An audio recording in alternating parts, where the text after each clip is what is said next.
नमस्कार दोस्तों, NPS study centre में आपका स्वागत है। आज हम एमटीएस का जीके जीएस को जो सीरीज चल रहा है उसी को आगे बढ़ाते हुए कि जो एग्ज़ाम 11/9/2023 को हुआ था उसका जीके जीएस का मैं आपको एनालिसिस कराऊंगा। ठीक है, अगर अभी आप टेलीग्राम चैनल से नहीं जुड़े हैं तो देर ना करें, जुड़ जाएं। इसका पीडीएफ भी है जो आपको प्रोवाइड करा दिया जाता है।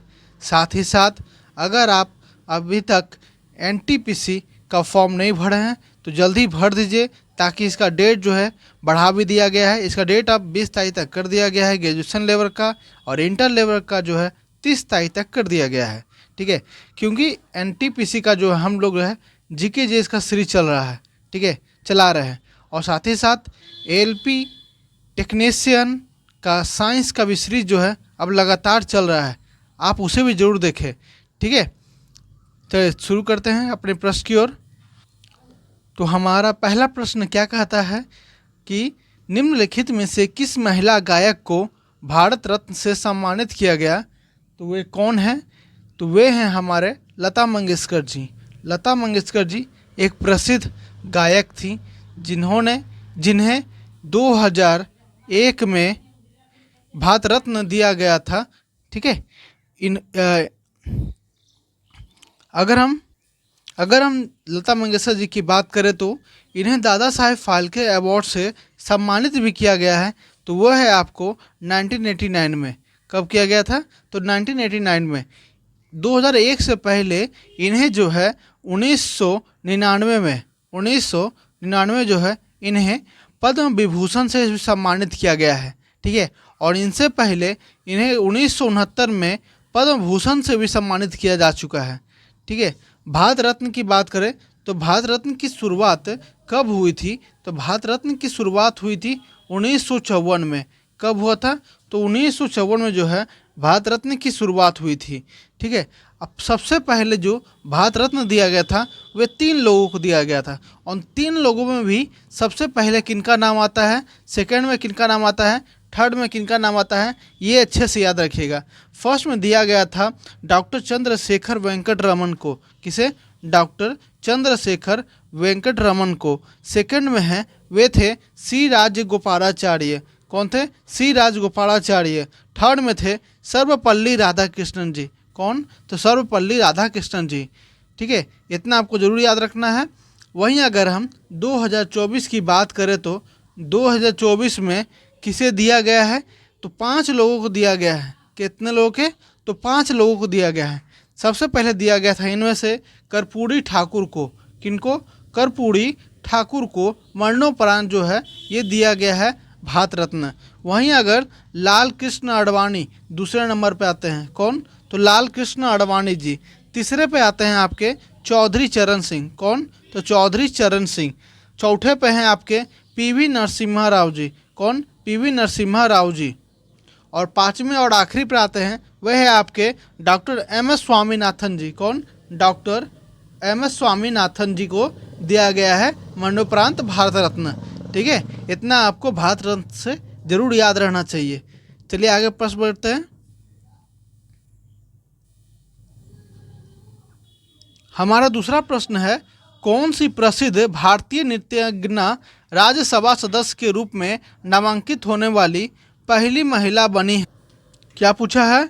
कौन सी भारतीय नृत्यज्ञा राज्यसभा सदस्य के रूप में नामांकित होने वाली पहली महिला बनी है? तो वे है आपकी रुक्मणी अरुंडेल। कौन? तो रुक्मणी अरुंडेल। अब रुक्मणी अरुंडेल जो है ये कौन सी डांसर है? तो ये है आपके भरतनाट्यम डांसर। कौन सा डांसर? तो भरतनाट्यम के डांसर है। ठीक है, अरुंडेल। वहीं अगर सितारा देवी की बात करें तो सितारा देवी जो है इन्हें कथक की क्वीन कहा जाता है। क्या कहा जाता है? कथक की रानी कहा जाता है। तो किसे? सितारा देवी का।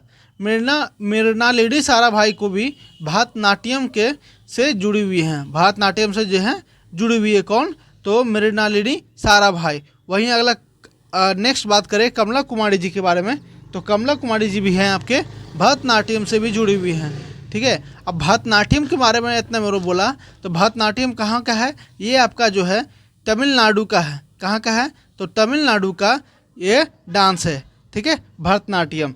चलिए अगर अगले प्रश्न की ओर बढ़ते हैं। हमारा नेक्स्ट प्रश्न है, भारत में लोकसभा के लिए पहला आम चुनाव कब हुआ था? क्या पूछा है? भारत में लोकसभा के लिए पहला आम चुनाव कब हुआ था? तो ये आपका हुआ था 1951 से लेकर 1952, ठीक है, 1951 और 1952 वाला में, ठीक है। वहीं अगर हम लोकसभा की बात करें तो लोकसभा किस आर्टिकल के अंदर आता है? तो ये हमारा 79 के आर्टिकल के अंदर आता है, 79 के आर्टिकल के अंदर आता है लोकसभा। वहीं अगर चुनाव आयोग की बात करें, चुनाव आयोग की बात करें तो ये जो है 324 के आर्टिकल के अंदर आता है। कितना में आता है? तो 324 के आर्टिकल में आता है, ठीक है। अगर हम पहले आम चुनाव की बात करें तो पहले आम चुनाव में विजेता कौन हुए थे? तो जवाहरलाल नेहरू जी हुए थे। कौन हुए थे? जवाहरलाल नेहरू जी हुए थे, ठीक है। चलिए आगे बढ़ते हैं अगले प्रश्न की ओर। अगला प्रश्न है आपका, बक्सर का युद्ध किस वर्ष हुआ था? क्या पूछा गया है? बक्सर का युद्ध जो है किस वर्ष हुआ था? तो वो आपका हुआ था 1764 में। कब हुआ था? तो 1764 में हुआ था, 1764 में हुआ था आपका बक्सर का युद्ध, ठीक है।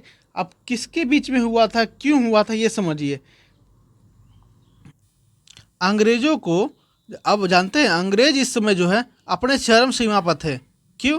क्योंकि ये अपने साम्राज्य को बढ़ाना चाहते थे, क्षेत्रफल को अपने बढ़ाना चाहते थे। तो ये जो है किनसे लड़ाई करने स्टार्ट कर दिए?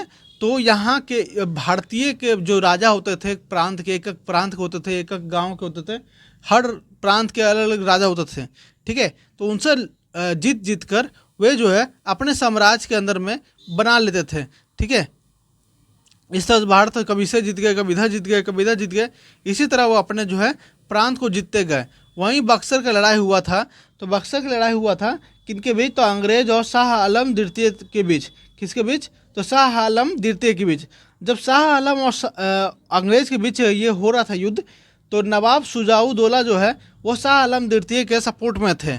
किसके सपोर्ट में थे? तो शाह आलम द्वितीय के, शाह आलम द्वितीय के थे। लेकिन बाद में क्या हुआ, जब उसने देखा शुजाउद्दौला की अंग्रेज का वर्चस्व जो है बढ़ते जा रहा है, मतलब उसका जो पावर है बढ़ते जा रहा है, तो उसने क्या किया कि वो अंग्रेज का साथ दे दिया। किसका साथ दे दिया? अंग्रेज का साथ दे दिया। अंग्रेज का साथ जब उसने दिया तो क्या हो गया? शाह आलम द्वितीय की हार हो गई, शाह आलम द्वितीय की हार हो गई। तो ये युद्ध कहाँ हुआ था? बक्सर में हुआ था। तो इसे बक्सर का युद्ध कहा जाने लगा। कब हुआ? तो 1764 में हुआ। कब हुआ था? 1764 में।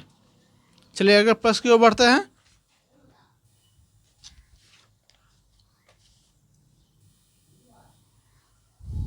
हमारा नेक्स्ट प्रश्न क्या कहता है? गांधी जयंती के उत्सव को चिन्हित करने के लिए इसे अंतर्राष्ट्रीय अहिंसा दिवस के रूप में मनाया जाता है। तो गांधी जी की जयंती कब होती है? 2 अक्टूबर को। तो उनका डेट ऑफ बर्थ याद रखिएगा, 2 अक्टूबर 1869 को। कब हुआ था? 2 अक्टूबर 1869 को, ठीक है। तो ये जो है किसके द्वारा बनाई जाती है अंतर्राष्ट्रीय अहिंसा दिवस? तो ये मनाई जाती है संयुक्त राष्ट्र द्वारा। किसके द्वारा? तो संयुक्त राष्ट्र द्वारा मनाई जाती है, ठीक है। और ये कब से स्टार्ट किया? तो इन्होंने स्टार्ट किया ये वाला 2007 से। कब से शुरू किया? तो 2007 से शुरू किया।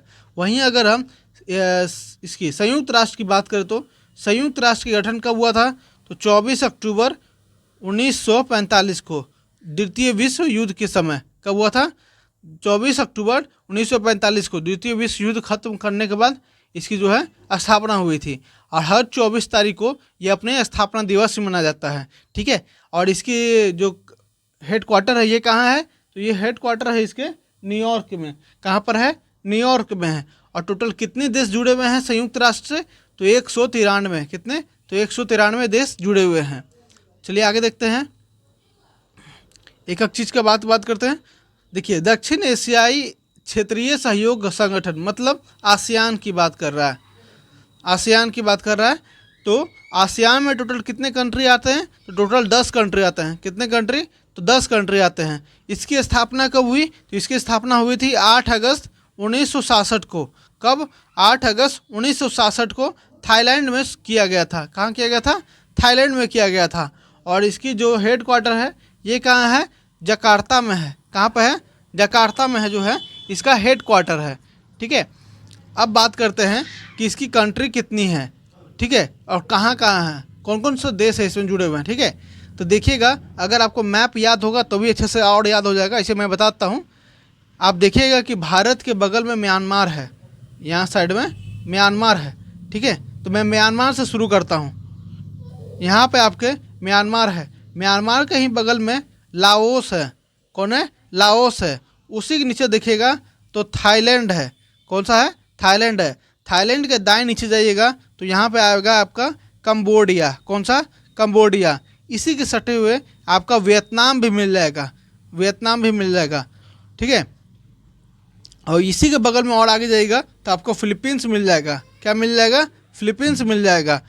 यहाँ देखिएगा कि कंबोडिया का जस्ट निचला जो भाग होगा वो आपको वहाँ पर क्या मिलेगा, तो ब्रुनोई मिलेगा। क्या मिलेगा, ब्रुनोई मिलेगा। और कंबोडिया का निचला भाग इधर देखिएगा तो यहाँ आपको मलेशिया मिलेगा। क्या मिलेगा, मलेशिया। मलेशिया के जस्ट नीचे देखिएगा कि सटा हुआ एकदम छोटा सा देश है, आपको सिंगापुर मिलेगा। क्या मिलेगा, तो सिंगापुर मिलेगा। और सिंगापुर के बाद आपको पूरा इतना बड़ा जो छोटा छोटा काट काट के मिलेगा आपको कौन सा, तो वो मिलेगा आपको इंडोनेशिया। कौन सा, तो इंडोनेशिया मिलेगा। तो कौन कौन सा देश हो गया आपका, Myanmar, Laos, Thailand, Cambodia, Vietnam, Philippines, Brunei, Singapore, उसके बाद हो गया आपका मलेशिया, मलेशिया सिंगापुर हो गया। उसके बाद हो गया आपका इंडोनेशिया। कितने देश हुआ, 1 2 3 4 5 6 7 8 9 10 हो गया, 10 कंट्री। चलिए आगे बढ़ते हैं। अब बात करते हैं ग्रुप ऑफ 20 की। ग्रुप ऑफ 20 मतलब G20। ठीक है, G20 को क्या बोलते हैं, ग्रुप ऑफ 20। ठीक है, ये 2023 में भारत में हुआ था। कहाँ हुआ था, भारत में हुआ था। ये अच्छे से याद रखिएगा, बार बार पूछा जा सकता है कि कहाँ हुआ था 2023 का, तो ये आपका हुआ था भारत में हुआ था। अब इसके अंडर में कौन कौन सा देश आते हैं, चलिए अब उसकी बात करते हैं। तो पहला देश कौन कौन सा आता है, ये आपका आता है, ए से शुरू करते हैं, चलते हैं अंदर। ठीक है, ए से अर्जेंटीना, ए से ऑस्ट्रेलिया, दो गो ख़त्म। ए से अर्जेंटीना और ए से ऑस्ट्रेलिया। बी से देखें तो ब्राज़ील हो गया। सी से देखें तो कनाडा, चाइना। कौन कौन हो गया, Argentina, Australia, Brazil, Canada, China. ठीक है, आगे देखें तो उसके बाद ये सी डी, डी नहीं, ई नहीं, एफ। एफ से आता है आपका फ्रांस। एफ के बाद जी, एच, जी से आता है आपका जर्मनी। उसके बाद आई से इंडिया। उसके बाद इंडोनेशिया। उसके बाद इटली। उसके बाद आता है जे से जापान। उसके बाद आता है आपका मैक्सिको। कौन सा, तो मैक्सिको। मैक्सिको के बाद आता है आपका रसिया।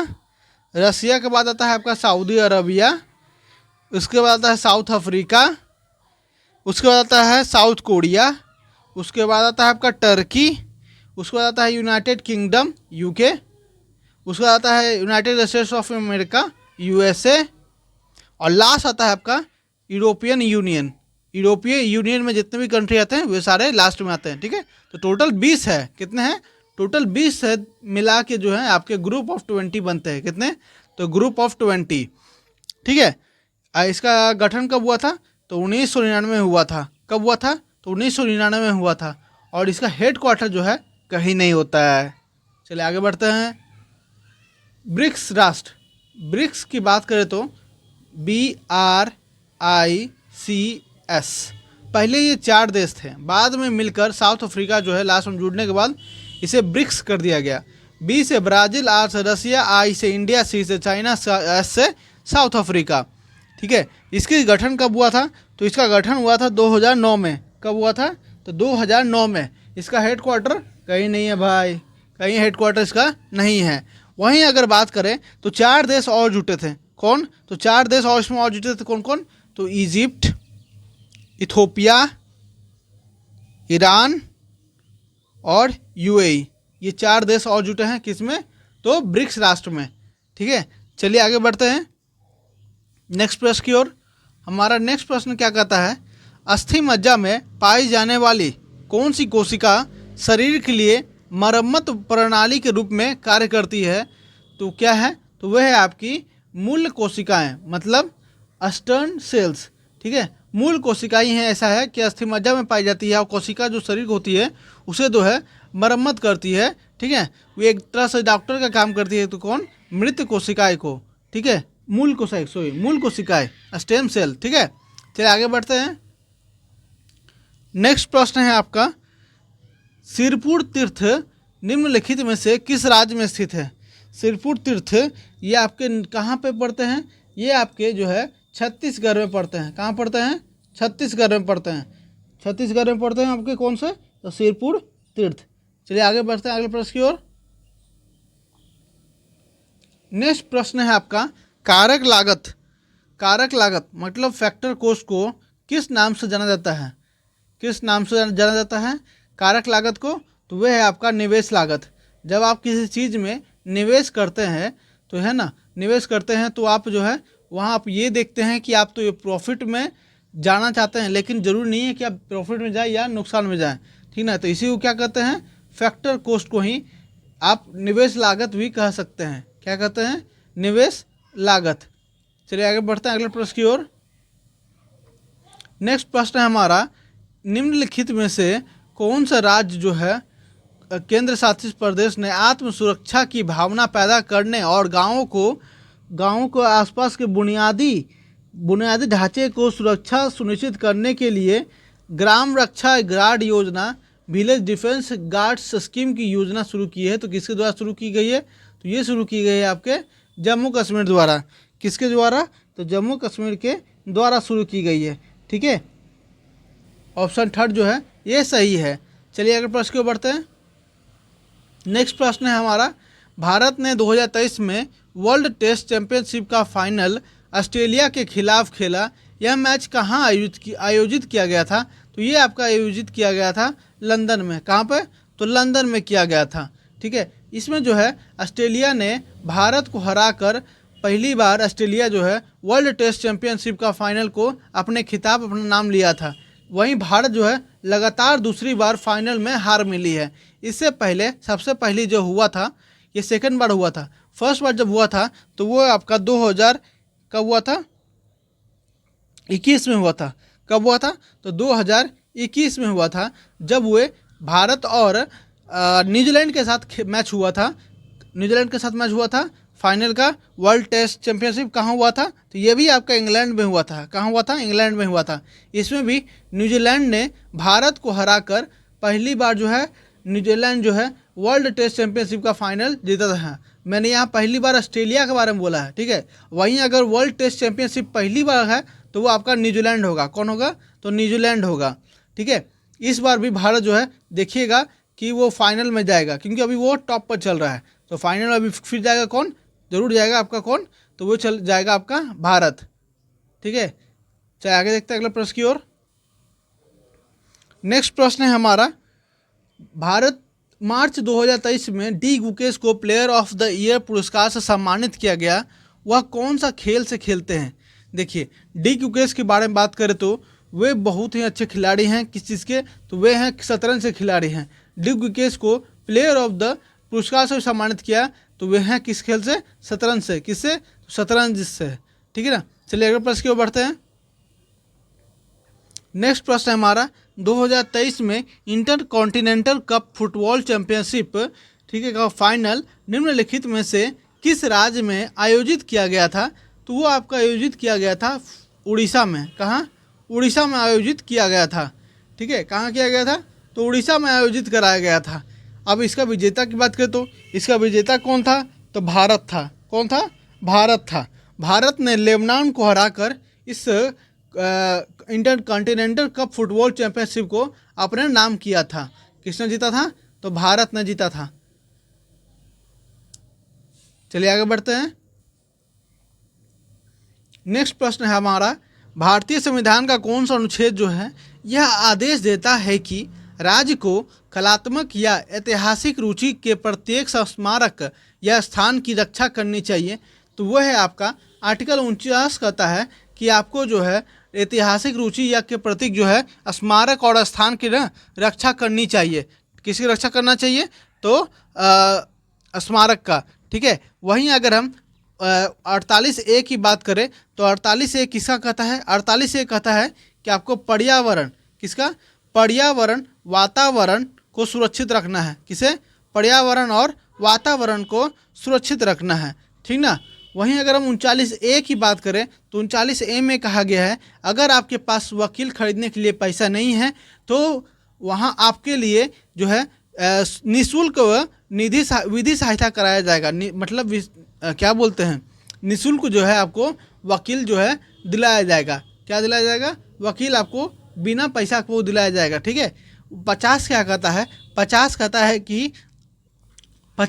है कि कार्यपालिका और न्यायपालिका की शक्ति का विभाजन है। किसमें? तो 50 में 50-50 दिया गया है ताकि वे अपने अधिकार को सही तरह से कर सके, इस्तेमाल कर सके, ठीक है। चलिए आगे बढ़ते हैं प्रश्न की ओर। नेक्स्ट प्रश्न है आपका, निम्नलिखित में से कौन सा भारत में माइक्रो फाइनेंस संस्थान MFI का एक उदाहरण है? तो कौन सा है? आपका बंधन बैंक का है। बंधन बैंक जो है की बात करें, बंधन बैंक का जो स्थापना हुआ था कब हुआ था? तो 2001 में हुआ था। कब हुआ था? 2001 में। अगर इसकी हेडक्वार्टर की बात करें तो इसका हेडक्वार्टर कहाँ है? कोलकाता में है। कहाँ पे है?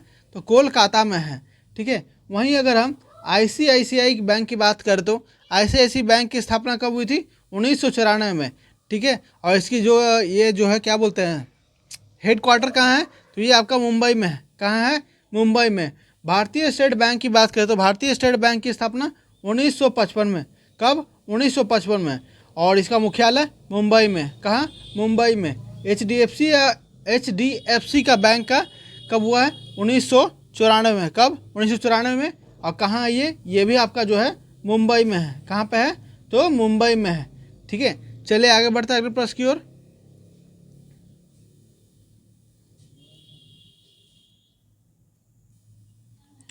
कौन सी महात्मा गांधी की आत्मकथा बुक है? क्या लिखा है? कौन सी जो है इसमें सी आत्मकथा बुक है? तो वो है आपके the story of my experience with truth. कौन सी है? The story of my experience with truth, ठीक है। वहीं अगर बात करें माई ट्रूथ का, ये भी जो है महात्मा गांधी द्वारा लिखी गई किताब है। वहीं अगर हम बात करें आगे नेक्स्ट प्रश्न में कि माई कंट्री माई लाइफ, ये किसकी बुक है? तो ये है आपके लाल कृष्ण आडवाणी जी के हैं। किसके हैं? लाल कृष्ण आडवाणी जी के हैं, ठीक है। वहीं अगर हम बात करें मैटर्स ऑफ डिस्क्रिएशन के लेखक कौन है? तो कौन है? इंदर कुमार गुर्जर। कौन? इंदर कुमार गुर्जर। कौन? गुर्जर, ठीक है। चलिए आगे बढ़ते हैं अगले प्रश्न की ओर। अगला प्रश्न है आपका, भारत की जनगणना 2011 के अनुसार दूसरे सबसे अधिक लिंगानुपात वाला राज्य कौन सा है? तो वो है आपका तमिलनाडु। तमिलनाडु के लिंगानुपात की बात करें तो 996/1000 है। किसका है? 996/1000। वहीं अगर सबसे फर्स्ट नंबर पर बात करें तो वो कौन है? तो वो है आपका केरला। केरला कितना है? तो केरला आपका है 1084/1000। मतलब क्या हुआ कि 1000 लड़कों पर कितनी लड़कियां? 1000 लड़कों पर कितनी लड़कियां? तो केरला में जो है 1000 लड़कों पर 1084 लड़कियां हैं। वहीं अगर तमिलनाडु की बात करें तो 1000 लड़कों पर 996 जो है लड़कियां हैं, ठीक है। वहीं अगर हम बात करें बिहार की तो बिहार में कितने हैं? 918 लड़कियां। कितने पर? 1000 पर। वहीं अगर हम असम की बात करें तो असम में कितनी है? तो असम में जो है लिंगानुपात 962/1000। मतलब कितना हो गया? 1000 लड़कों पर 962 लड़कियां। कहाँ पे? तो असम में। टॉप पर कौन है? तो केरल। सेकंड में कौन है? तमिलनाडु, ठीक है। इतना याद रखिएगा। चलिए आगे बढ़ते हैं। नेक्स्ट प्रश्न है आपका, इनमें से कौन सी गायिका आंध्र प्रदेश से रिलेटेड है? तो कौन है इनमें से? तो वे हैं आपके एस जानकी। कौन? एस जानकी जो हैं वे आपके कहाँ के हैं? तो वे आंध्र प्रदेश के हैं। कहाँ से हैं? आंध्र प्रदेश से हैं। वहीं अगर हम उषा उथुप को बात करें तो ये कहाँ की हैं? ये हैं आपके तमिलनाडु के। कहाँ के? तमिलनाडु के। वहीं अगर हम अलका याग्निक जी की बात करें तो अलका याग्निक जी कहाँ के हैं? उत्तर प्रदेश के। कहाँ से हैं? तो उत्तर प्रदेश से हैं। वहीं अगर हम आशा भोसले जी की बात करें तो वे कहाँ से हैं? वह है आपके मुंबई से। कहाँ से हैं? मुंबई से हैं, ठीक है। चलिए अगले प्रश्न की ओर बढ़ते हैं। नेक्स्ट प्रश्न है हमारा, निम्नलिखित में से कौन सा राजस्थान का प्रसिद्ध लोक नृत्य है? इनमें से जो है वे राजस्थान का कौन सा जो है प्रसिद्ध नृत्य है, तो वह है आपका कालबेलिया। कौन सा है? कालबेलिया। वहीं अगर हम पाला जात्रा की बात करें तो पाला जात्रा कहाँ का है? ये आपका जो है उड़ीसा का लोक नृत्य है। कहाँ का है? उड़ीसा का है। चेंगलो, चेंगलो कहाँ का है? तो ये आपका जो है मिजोरम का है। देखिए नाम से पता चलता है कि पूर्वी इलाका का, तो पता चल जाता है आपको। ऑप्शन छाटने की कोशिश कीजिएगा, ठीक है। 10 कठिया, ये जो है आप जानते होंगे कि बिहार में है।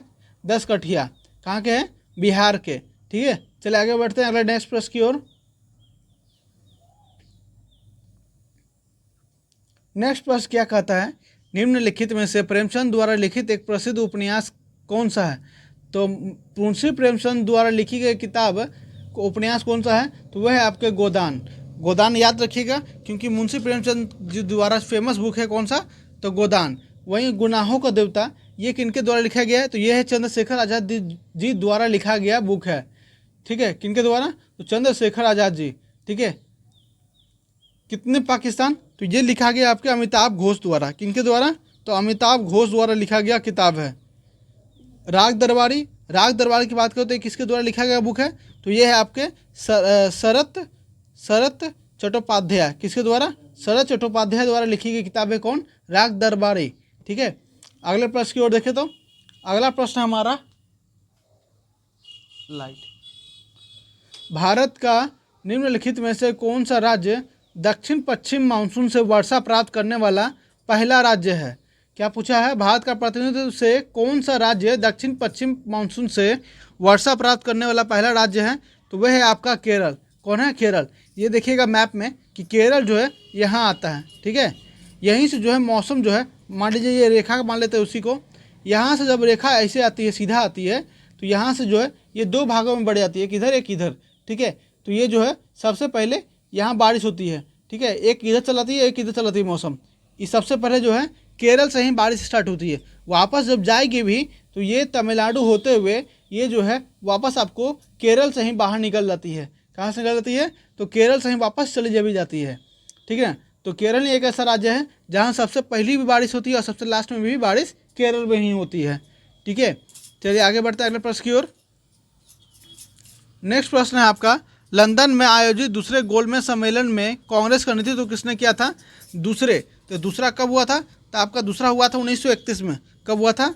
तो 1931 में। अब पहला कब हुआ इससे पहले? तो 1930 में। और तीसरा कब हुआ? तो 1932 में, ठीक है। तो गांधी जो जी हैं, जो कि पहले वाला में नहीं गए थे और ना ही गए थे थर्ड वाला में, वे सेकेंड वाला में गए थे, ठीक है। किस में गए थे? तो 1931 वाला में गए थे। दूसरे सम्मेलन कौन गए थे? तो गांधी जी। और तीनों में जाने वाले ऐसे व्यक्ति कौन है? तो भीमराव अम्बेडकर जी हैं, जो कि तीनों में गए थे, ठीक ना। तीनों गोलमेज सम्मेलन में शामिल होने वाले कौन व्यक्ति हैं? तो BR अम्बेडकर जी द्वारा, मतलब वो गए थे, ठीक है। चलिए आगे प्रश्न की ओर बढ़ते हैं। हमारा नेक्स्ट प्रश्न क्या कहता है? निम्नलिखित में से कौन सा कारक भारत का जलवायु को प्रभावित नहीं करता है? क्या बोला है? कौन सा जलवायु जो है भारत को प्रभावित नहीं करता है? पवन जो है, हवा चलती है, भाई जलवायु को प्रभावित करता है। अक्षांश रेखा भी करती है, जो इस तरह से भारत के आसपास में गुजरती है, ठीक है। इसके ऊपर ही भारत नीचे है, ठीक है। ये भी होता है। ऊंचाई जब होगी तो ऊंचाई में जैसे होती है कौन सा, पहाड़ हो गया, हिमालय हो गया, तो इससे भी जो है जलवायु प्रभावित करती है। लेकिन देशांतर रेखा जो है ये भारत के पास से नहीं गुजरती है, इसलिए जो है ये भारत के जलवायु को प्रभावित नहीं करती है। ये कहाँ गुजरती है? देशांतर रेखाएं 0 डिग्री, तो ये गुजरती हैं आपके इंग्लैंड में। कहाँ पे? तो इंग्लैंड से गुजरती है, ठीक ना। इसके कारण से जो है भारत के जलवायु को प्रभावित नहीं होता है। चलिए अगले प्रश्न की ओर बढ़ते हैं। नेक्स्ट प्रश्न है आपका, अल्लमेरवल्ली एक कौन से नृत्य गणना है? कौन? अल्लमेरवल्ली। तो ये हैं आपके भरतनाट्यम से। किससे हैं? भरतनाट्यम से है। भरतनाट्यम कहाँ के हैं? तो तमिलनाडु का। कुचिपुड़ी कहाँ का हो गया? आंध्र प्रदेश का। उड़ीसी कहाँ हो गया? उड़ीसा का। कथक कहाँ हो गया? उत्तर प्रदेश या उत्तर भारत का, ठीक है। चलिए लास्ट 24 नंबर देखते हैं। 24 नंबर क्या कहता है? कपड़ा मंत्रालय 2022-23 के अनुसार कौन सा राज्य जो है कपास का दूसरा सबसे बड़ा उत्पादक है? अब देखिए, कपास का दूसरा बड़ा सबसे उत्पादक कब हो सकता है? जब वहाँ पर काली मिट्टी की अधिकता होगी। देखिएगा, काली मिट्टी की अधिकता होगी। क्यों होगी? तो यहाँ देखिएगा, ये जो भारत हो गया, यहाँ पर जो है इतने दूर, जितना दूर मैंने घेरा है, इतने दूर में जो है काली मिट्टी की जो है ना अधिकता बहुत ही पाई जाती है, जिस कारण से क से काली, क से कपास का जो है बहुत ही उत्पादन होता है। ठीक है, तो सबसे ज़्यादा यहाँ पे कौन सा देश आता है, राज्य आता है? तो यहाँ देखिए कर्नाटक हो गया, आंध्र प्रदेश हो गया, तेलंगाना हो गया, आपका यहाँ पे महाराष्ट्र हो गया, गुजरात सटा हुआ हो गया, आपका छत्तीसगढ़ हो गया, मध्य प्रदेश हो गया। तो यहाँ पर देखिए सबसे ज़्यादा जो है आपका है इन सब में भी गुजरात, मध्य प्रदेश से भी ज़्यादा जो है आपका महाराष्ट्र में पाया जाता है आपका कौन सा, तो काली मिट्टी, जिस कारण से कपास के उत्पादन में दूसरा सबसे बड़ा है। तो सबसे पहला आपका है मध्य प्रदेश। ठीक है, चलिए आगे देखते हैं अगले प्रश्न की ओर। लास्ट प्रश्न हमारा क्या कहता है, रासायनिक उद्योग में कच्चे माल के रूप में व्यापक रूप से उपयोग किए जाने वाले कैल्शियम हाइड्रोक्साइड के संतृप्त विलयन का उपनाम क्या है? तो उसका उपनाम क्या है? बुझा हुआ चूना। बुझा हुआ चूना का अगर रासायनिक नाम क्या है, ये फॉर्मूला क्या है, Ca कैल्शियम हाइड्रोक्साइड 2। क्या है? Calcium hydroxide. क्या है? कैल्शियम हाइड्रोक्साइड CaOH का होल ट्वाइस। क्या है? CaOH का होल ट्वाइस। ये कैसा कलर का होता है? तो ये आपका वाइट कलर का होता है। कैसा कलर का? वाइट कलर का होता है। और ये जो है थोड़ा घुलनशील भी होता है, थोड़ा जो है ना घुलनशील भी होता है। ठीक ना, चलिए ये तो आज हम यहीं पे ख़त्म करते हैं 25 क्वेश्चन को GK GS का, MTS का। ठीक है, कैसा लगा तो अपने चैनल को लाइक सब्सक्राइब भी कीजिएगा, और साथ ही साथ अगर अभी तक आप टेलीग्राम से जुड़े नहीं हैं तो जुड़ जाएं। ठीक है, ताकि आपको इसका PDF जो है आपको प्रोवाइड करा दिया जाएगा। तो मिलते हैं नेक्स्ट वीडियो में, धन्यवाद।